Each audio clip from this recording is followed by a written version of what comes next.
So we're back again, doing a little bit more on the Ranger.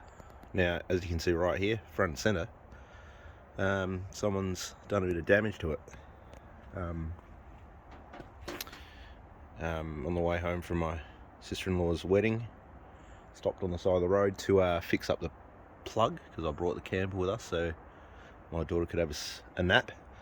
Anyway, stopped on the side of the road to fix up the flickering lights, stationary for about 10 seconds, and a woman's pulled out of a parking space and reversed into me. So tub's damaged, covered by insurance obviously, but that's not the reason why we're back out the front of the shed. We're going to do a little bit more of a height adjustment.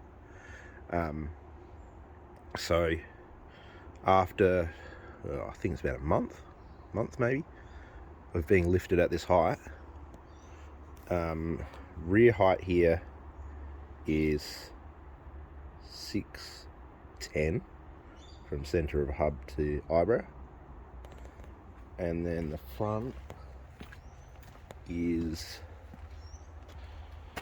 5'90" center to eyebrow.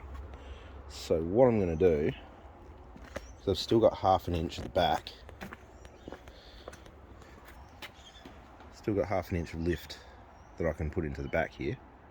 So I reckon I'm going to maybe get 10-15 more mil out of the front, because it's got heaps of adjustment.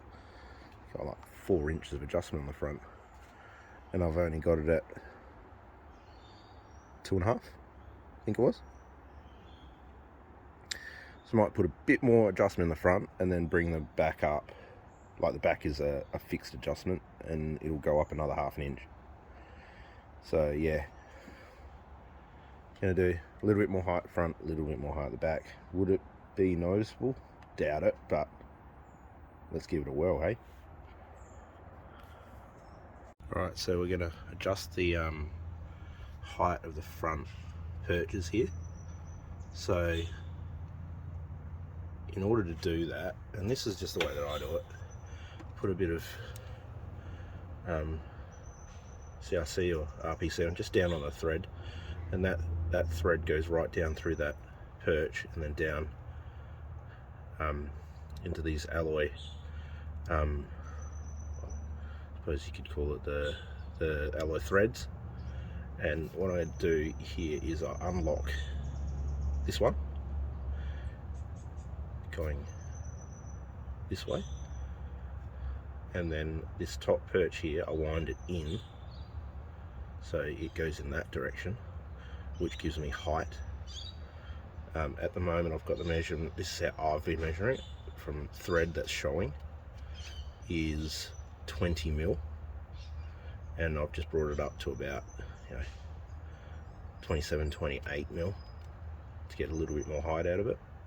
I don't want to go too far, because then we start putting stress on the CVs and that.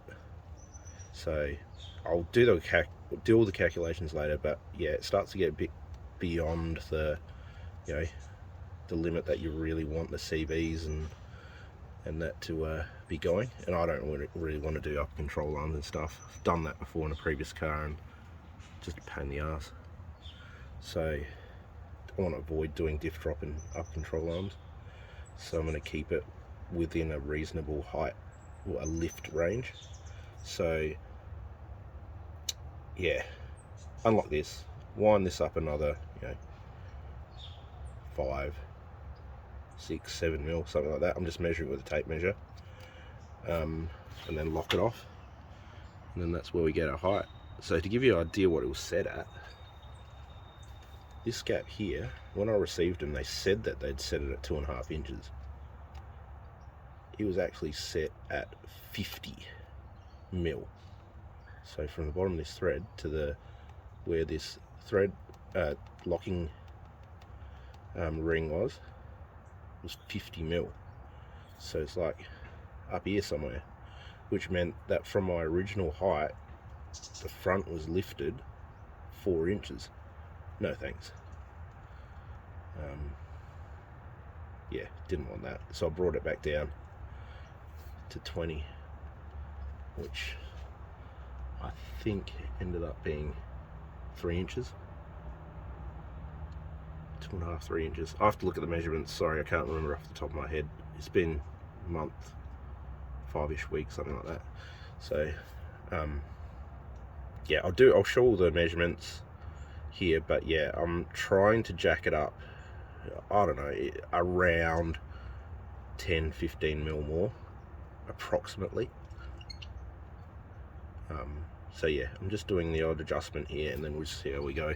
So I've just added on another 7 mil of thread, which in theory should be 7 mil of lift, but yeah, it doesn't always work out to be that, I've found. So yeah, we'll see how we go. Do that adjustment, and then we'll be back.